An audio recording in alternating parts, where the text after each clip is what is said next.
dominating arena is what you're after, then this is the video for you. We're gonna talk about the best teams to climb up those arena ranks, discuss the best team to use in arena today if you have Apocalypse, the best teams to use if you're still working towards that Apocalypse unlock, and we're also gonna discuss the best defenses today. And if you're ready for all of that, Valley Club, then you know what to do. Find that like button. Let's go smash it. ValleyFlyin.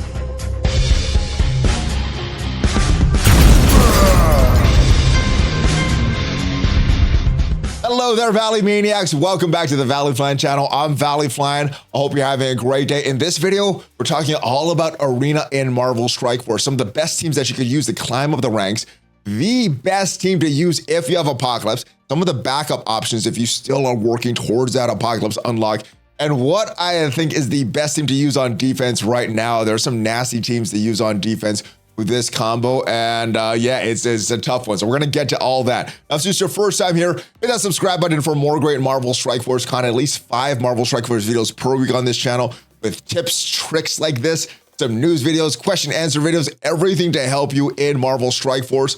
But without further ado, let's get into the game and talk about what I think is the best teams to use in Arena right now. All right, so this is a team that I think beats everything in Arena. We're gonna show you some footage and how to exactly use this team. But the placement should be this. You want Red Hulk near the end. You want Morgan Le Fay on the end of Red Hulk, and you want Morgan Le Fay the only horseman next to Red Hulk so that he could give all of the speed to Morgan Le Fay. You want Rogue on the end, and you want Kang and Apocalypse somewhere in this section here. You could put Apocalypse in the middle, or you could place him next to Rogue. Kang in the middle or next to Rogue, it doesn't matter, but you want Rogue on the end, Morgan Le Fay on the other end, Red Hulk right next to Morgan Le Fay. So let's see how to use this team. And we also have some backup options if you still are working towards Apocalypse, guys. So we will get to that, but let's see this team in action and exactly how to use this team. All right, here we go. Let's go in this section here, starting off with Doom, going after Red Hulk. We want to get Morgan Le Fay's turn meter as low as possible. So now we got Morgan Le Fay going before theirs, which should ability block their Morgan Le Fay and their Doom. There we go. And then now we could use our Apocalypse to block their Apocalypse. All right, we don't want them going. Their Doom is already dead. And when Rogue goes, the question is, do we want to double stun Apocalypse or do we want to hit Rogue? I think we're going to hit Rogue, or we're going to hit Rogue, yeah. So we get the slow on both of these, and we're gonna hit Rogue now so she can't taunt, and we could just finish off Morgan Le Fay and Red Hulk here. All right, now's the stun. We'll go on Red Hulk because Apocalypse can't be stunned. All right, there goes Red Hulk. Here comes Morgan Le Fay. Oh, and Apocalypse is gonna do his ult, but at this point it doesn't matter. Do we go with the kill there, or let's go for the kill on Rogue?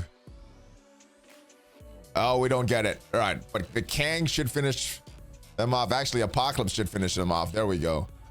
And then one Apocalypse basic, empowered basic should finish this match here. Can Kang do it before that, though? He does not. All right, do we get our Apocalypse ult or base empowered basic before them? We do. All right, he doesn't even take a turn. All right, and that is how to beat this current arena meta.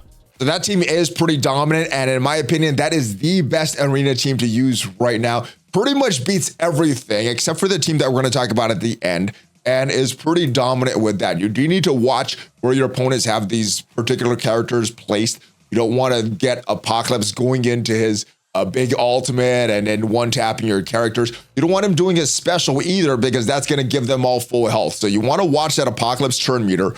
And you also want to watch his health, make sure that he doesn't drop below 50% health to give him a full turn meter.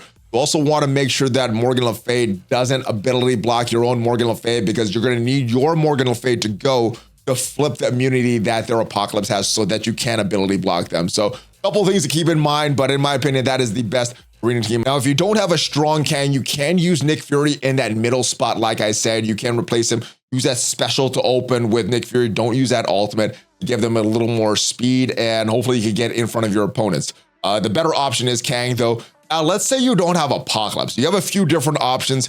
Now, all of them will feature the Eternals, and they will feature the Tangled Web. So all of them feature Icarus, Cersei, Spider Weaver, and 2099. But let's talk about this first option here. And I think this is the worst of the 4 options that I'm going to give you. This is probably the most fun option, though. So if you're looking for something that's a little more fun, a little less guaranteed with your win, and that's where the fun comes from, then this is a fun option here. It features Quicksilver here in this spot. So basically what you want to do is bring in Spider Weaver, and any non-Apocalypse team, well, Spider Weaver will be very, very dominant against. Spider Apocalypse with his passive, he's going to negate that 100% accuracy reduction that Spider Weaver gives when she is charged. But outside of Apocalypse, this team is very, very dominant. Opens up with 2099 goes, and he's going to flip the negative or the positive effects on your opponents, especially, or at least the ones that don't have the safeguard on there. So that's what's going to open. You're going to next do the ultimate with Spider Weaver, using that, getting that charge. You're going to stun an opponent, but more importantly, getting those charges there. And then you're going to go with either Cersei or Icarus. Now, in this version, Icarus is going to go first, so there's less of a chance to double tap. So you may want to use that special before you do that ultimate. Then Cersei is going to go. And then we have Quicksilver.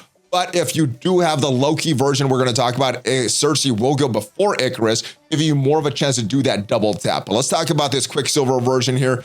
It works pretty well. Like I said, it is a fun version of this team. Let's talk about what his passive does. Doesn't really do a lot of speed bar manipulation. It affects his speed, so he's going to be getting more speed bar. And if he every time anybody is taking a turn, he's going to get more speed. So he's going to get faster, going to be able to do a lot of his moves. But like I said, that is not the best option here. It may be the most fun option, but if you want a guaranteed victory, you probably want to use one of these other teams. Now let's talk about this version here with Kang. I'm going in kind of the order that I think is the best to use here.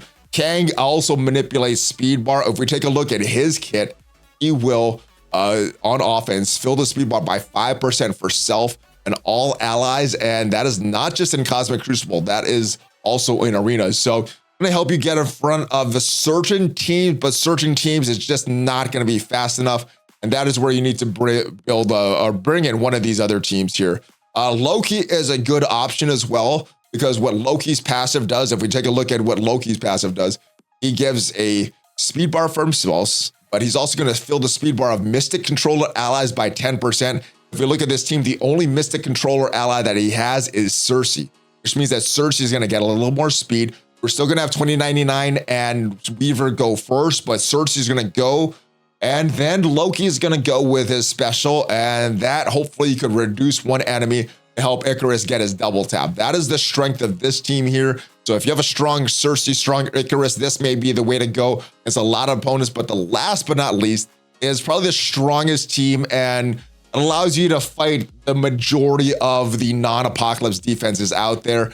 And that is this team with Emma Frost. And Emma Frost, her passive works a little differently, and it's going to apply -10 speed to all enemies. And if you are facing an enemy, Emma Frost, well, it's just going to have them with their normal speeds, because the -10 is going to negate each other on both sides of the field. So this is the best version, allows you to get in front of the most enemies.